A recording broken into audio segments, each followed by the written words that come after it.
Way back in the old days when I was a developer, I wrote a system to generate statistics and reports from a live data stream. When I was developing it, I had no access to the actual live data stream, just the specification for the format it was in. So to test my software, I wrote a small naughty program to replicate the data stream with random data, just so I could check it was calculating and formatting correctly. The program was put into use and the whole department loved it. Fast forward a year or so and I got a request in to do some changes, so I called up the original program listing and Tommy Horror discovered I had forgotten to switch off the random data generator. This means they had been receiving bogus stats for almost a year and nobody had even noticed. So I made the changes, switched off the random number generator, recompiled and said nothing. Another post just now reminded us that it's not always obvious. Check the environment. This made me think of a story from a friend, Dave, who is now sadly no longer with us, so he can't tell this tale himself. I hope I can do it justice. Dave was called out to a site because one of their servers kept rebooting itself randomly. He pulled out his network sniffing toolbox and ran some tests, but couldn't duplicate the error. After a while, he needed a break, so he set the software to page him if the server rebooted, and took himself off for a snack and a pee. So he's in the bathroom, does his thing, and flushes. Immediately the pager goes off. Dave, being the genius that he is, thinks, what are the odds? He checks the logs. The server has detected a power fluctuation and, ever obedient to its instructions, rebooted. Don't ask me details as I don't have any. Dave goes back to the bathroom, starts flushing things.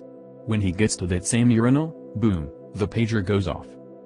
Long story short, the electrical line for the server's power outlet was right next to the water pipe in the wall. Flushing would flex the pipe just enough to touch the wire, which, even with normal insulation, was enough of a temperature differential to cause a slight power fluctuation. I don't remember how they solved it, probably just used a different outlet. But Dave might still be there to this day if he hadn't needed to pee and picked that particular urinal to use. English is not my native language, so please forgive any typos. Couple of years ago I worked in a big energy infrastructure company. I worked there for over 4 years, starting out as a technician.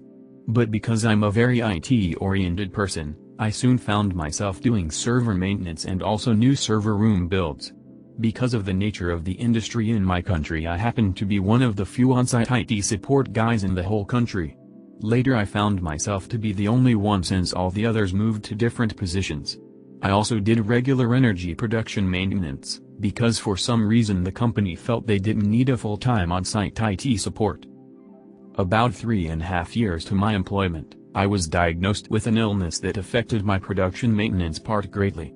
In fact, I couldn't do that anymore at all. I won't go into details with this. I could and was still doing the on-site IT support and installations since I was by far the most qualified and also the only one who was doing that at the moment. Our main IT crew was located in another country, but I still made friends with most of them in my years of on-site IT support.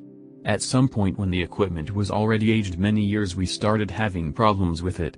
I begun having jobs hundreds of kilometers away, and also in completely different maintenance areas as well, because all of the other support guys moved to different positions. I had a colleague in maintenance that I started to take along to some of the jobs, just because I really needed some help.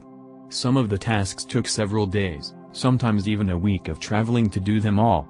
He wasn't really qualified for IT, but I thought he'll learn as I teach him. It turned out he actually learned some, but he was also very sloppy and got distracted very quickly. One time he even got himself electrocuted with the mains rail when doing server maintenance. But it is a completely different story.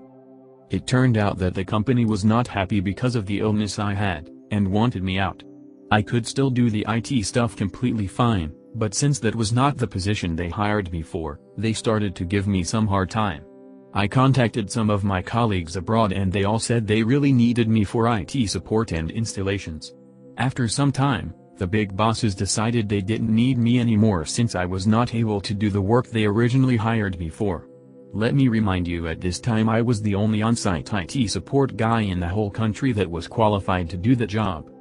Some months go by and I was eventually fired.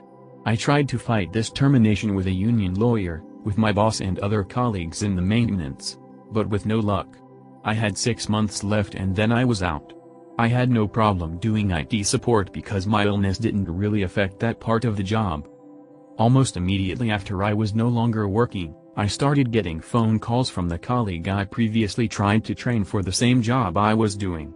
He had his hands full with all the stuff I used to do before, but I could clearly tell he had not listened the half of what I told him. He was calling me to ask for the most basic questions of how to do maintenance and troubleshooting. I was dumbfounded that they actually moved this guy to IT support, since he had absolutely no idea how to do it, and I also recall telling my boss that this guy is no fit for this job. After a while I heard that the local boss, who was a really nice guy and on my side, was in trouble because he had no qualified local IT support for server maintenance and the guys abroad were asking what happened to me and they needed stuff to be done. To this date they haven't got anyone qualified to do the job and the guys abroad regularly have to travel hundreds or even thousands of kilometers to do maintenance and installations that I previously completed in some hours. I can't see how the company saved money on this. It's crazy how detached most of the management is from the actual work and tasks. A short and fun one. I'm the head of IT at a medical facility, and I was doing my daily walkthrough today, because people tend to forget something's wrong until they see the one responsible for it, when I was stopped by one of our newly hired front desk staff, $F.D. 1.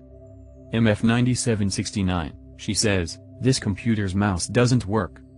So I turn around and look at the computer she's pointing to, and it's clearly got a brand new wireless mouse. Y'all have probably guessed where this is going right about now.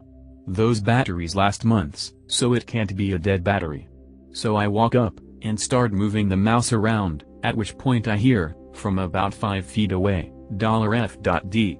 2, MF9769. "You're moving my mouse?" "Of course I am." I go over to $F.D. 2 and ask $F.D. 2, "Did you take anything from the other desk?" And she points at her keyboard, which I know comes as part of a set with the non-working mouse. Apparently, she was smart enough to unplug the dongle and take the keyboard, but not to take the mouse, nor unplug the dongle from her computer in order to actually switch keyboards. Naturally, I did what was needed and then asked the eternal question when something like this happens: why? I liked that keyboard more. $F.D. 2. I had a gig supporting a company's mainframes when PCs first started becoming popular. The IT director, Bob, whose technical expertise didn't extend much past punched cards and paper tape, decided that no one in his empire should ever have a PC that was better than his. We got a new shipment of PCs and of course the first one went on a table in Bob's office.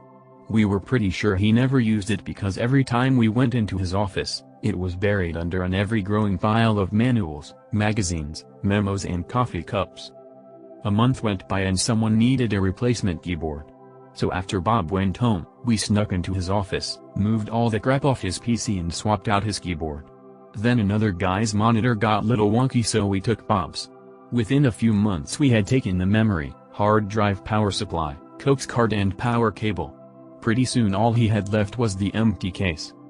And when the company had the next round of upgrades, Bob was first in line because he was a power user.